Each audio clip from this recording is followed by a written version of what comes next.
Hello friends, स्वागत है आप सभी का सुनमा ट्यूटोरियल के एक और नए वीडियो में। सबसे पहले दिवाली की आप सभी को हार्दिक शुभकामनाएं, है ना। चलिए, तो इस वीडियो में हम लोग पढ़ने वाले हैं अ child is born German green, है ना। अ चाइल्ड इज बॉर्न जो लिखा गया है जर्मन ग्रीन के द्वारा, है ना। 12th इंग्लिश के ये प्रोज सेक्शन के 7वां चैप्टर है ना। प्रोज सेक्शन के ये कितना चैप्टर है? 7वां। ठीक है। रेनबो जो बुक है आपका, इसमें 2 सेक्शन होते हैं, एक पोएट्री का, एक प्रोज का, है ना। तो पोएट्री का हम लोग प्रोज का पढ़ लेंगे टोटल ऑब्जेक्टिव, उसके बाद हम लोग पोएट्री को पढ़ने वाले हैं। इससे पहले 6 वीडियो मैं बना चुका हूँ, तो यदि आप वो नहीं देखे हैं तो आप लोग जाके ज़रूर देख लीजिएगा। हम इसमें लिंक लगा देंगे, ठीक है। आपको मैं इंग्लिश का सभी, जैसे कि एक्सप्लेनेशन, है ना, उसके बाद आपको इंग्लिश पे जो नोट होता है, एक मास्टर नोट भी मैं बनाया हूँ आप लोगों के लिए, ठीक है, जो 100% वो पूछेगा, है ना। वही चीज़ आपको लिखना है आँख मूंद के, वो भी मैं करवाऊँगा। अरे, लेटर एप्लीकेशन भी मैं करवाऊँगा, ठीक है। तो सब कुछ मैं करवाऊँगा आपको इंग्लिश हिस्ट्री के। तो आप हमारे साथ जुड़ सकते हैं इस चैनल पे नए हैं तो, ठीक है, सब्सक्राइब करके। चलिए, तो वीडियो को शुरू करते हैं। इससे पहले आप यदि हमारे चैनल पे नए हैं तो सब्सक्राइब ज़रूर कर लीजिएगा। आपको मैं बता ही दिया कि इस चैनल पे 12th और बीए, है ना, दोनों के लिए वीडियो आते हैं, सभी सब्जेक्ट का, है ना। तो चलिए शुरू करते हैं। देखिए, इसमें क्या है, a child is born is written by. कह रहा है कि अ चाइल्ड इज बॉर्न ये किसके द्वारा लिखा गया है। तो इसका सही आंसर होगा, आप लोगों को पता ही है क्या होगा, ऑप्शन ए, जर्मन ग्रीर के द्वारा अ चाइल्ड इज बॉर्न, है ना, एक बच्चे का जन्म लिखा हुआ है, ठीक है। German Greer is an dash writer, है ना। कह रहा है जर्मन ग्रीर कहाँ का राइटर है, तो आपको पता ही होगा कहाँ के है, ऑस्ट्रेलियन राइटर है। कहाँ के? ऑस्ट्रेलियन, यानी ऑस्ट्रेलिया के थे जर्मन ग्रीन। अगला क्वेश्चन है, dash visited an enormous modern hospital for Bantu patients in south Africa. तो ये कह रहा है दक्षिण में बंटू मरीजों के लिए एक विशाल आधुनिक अस्पताल का दौरा किया। किसने दौरा किया था, यही आपको बताना है। क्या कह रहा है कि दक्षिण में बंटू मरीजों के लिए एक आधुनिक अस्पताल का दौरा किसने किया था, साउथ अफ्रीका में, मतलब दक्षिण अफ्रीका में, ठीक है। तो इसका जो सही आंसर होगा होगा शीला किजिंगर, ठीक है। किजिंगर टी साइलेंट है। चलिए, तो अगला जो हम लोग देखते हैं क्वेश्चन क्या है कि dash women visit her mother's house during pregnancy. कह रहा है कि प्रेगनेंसी के दौरान, है ना, जब महिला गर्भवती होती है तो वो कहाँ जाती है, कहाँ दौरा करती है, मतलब विजिट मतलब दौरा होता है वैसे।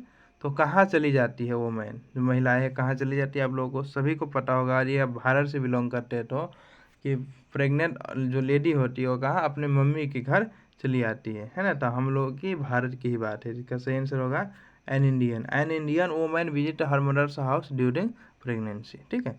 तो इसका सही आंसर होगा एन इंडियन। चलिए, अगला जो क्वेश्चन होगा, dash is an extract from sex and destiny the politics of human fertility. देखिए, क्या कह रहा है, ये पहले एक्सट्रैक्ट का मतलब समझिए। एक्सट्रैक्ट मतलब होता है उदाहरण। क्या? उदाहरण। उदाहरण हम उस चीज़ को कहते हैं, जैसे कि एक बहुत बड़ा कोई बुक है ना, बहुत बड़ा बुक है, इसमें बहुत सारे चैप्टर, पोएम, पोएट्री लिखा हुआ है, या कोई व्यक्ति भाषण दे रहे हैं ना, स्पीच दे रहे हैं।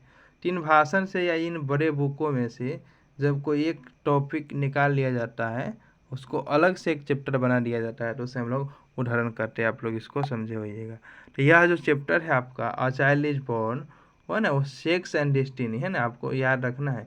इससे, इस मतलब बुक से, है ना, ये बहुत सारे बुक चैप्टर्स का संग्रह है, तो इनमें से ही एक्सट्रैक्ट किया गया है किसको, अ चाइल्ड इज बॉर्न को। तो इसका सही आंसर होगा अ child is born is an extract from sex and destiny, ठीक है।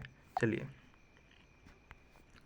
देखिए, आपको कोई दिक्कत हो रहा है किसी क्वेश्चन में तो आप लोग हमें कमेंट करके ज़रूर से ज़रूर बताइएगा, ठीक है। In Bangladesh dash is a kind of fairy tales. कहता है कि बांग्लादेश में जो फेरी टेल्स है वो किसको कहते हैं? फेरी टेल्स का मतलब एक कहानी होता है, परी कथाएं। क्या होता है? परी कथाएं, ठीक है। यानी जो परी कथाएं हैं, ये कौन से परी कथाएं? इनमें से रूपटोका, सुपटोका, टुपटोका, ये जुपटोका। इसका जो सही आंसर होगा Rupkatha. In Bangladesh Rupkatha is a kind of fairy tales. यानी परी कथाएं की एक प्रकार है ना, एक तरह की प्रकार है। कौन? बांग्लादेश में रूपटोका। इंपॉर्टेंट क्वेश्चन है। कहता a women has to observe various, है ना, टैबूज, रिचुअल्स एंड कस्टम्स। देखिए, कहता है, इसका मतलब आप लोग समझिए। कहता है कि महिलाओं को विभिन्न वर्जनाओं, है ना, वर्जनाओं, अनुष्ठानों, है ना, और रीति रिवाजों, है ना, रिचुअल्स, रीति रिवाजों को क्या करना पड़ता है? का पालन करना पड़ता है ना।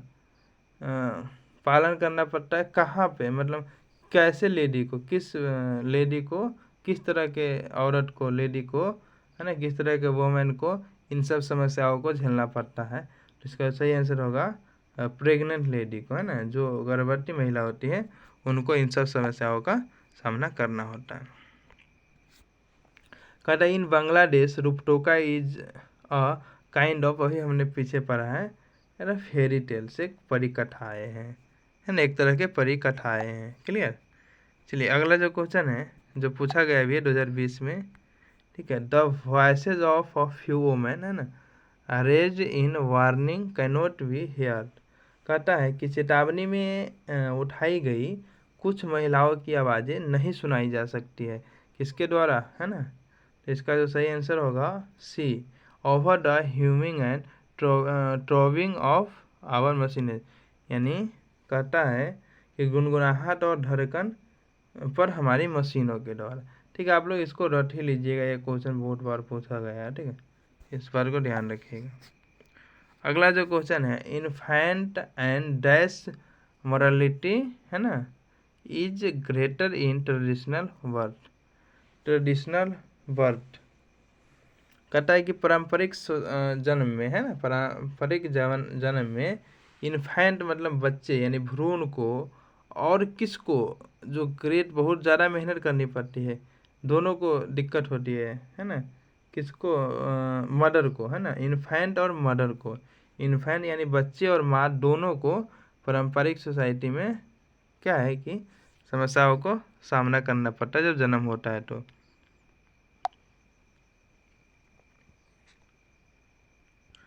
अगला जो क्वेश्चन है,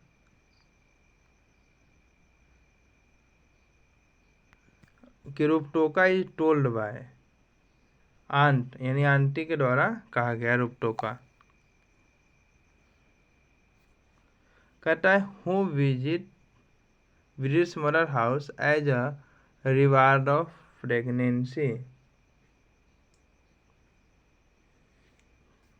क्या कह रहा है कि हु विजिट्स, है ना, मदर्स हाउस, कौन मम्मी के घर चली जाती है रिवार्ड ऑफ प्रेगनेंसी के दौरान? कौन चली जाती है? तो इसका होगा सिलहट वोमेन। इसका जो सही आंसर होगा सिलहट वोमेन, यानी सिलहट वोमेन एक बांग्लादेश के ही एक होता है ना भाषा, है ना, उसी से जुड़ा हुआ है सिलहट वोमेन। चलिए, तो इतना ही क्वेश्चन है इस चैप्टर से इम्पोर्टेंट, ठीक है। चलिए, मिलते हैं नेक्स्ट वीडियो में। Thanks for watching this video. Next video 8 number chapter है।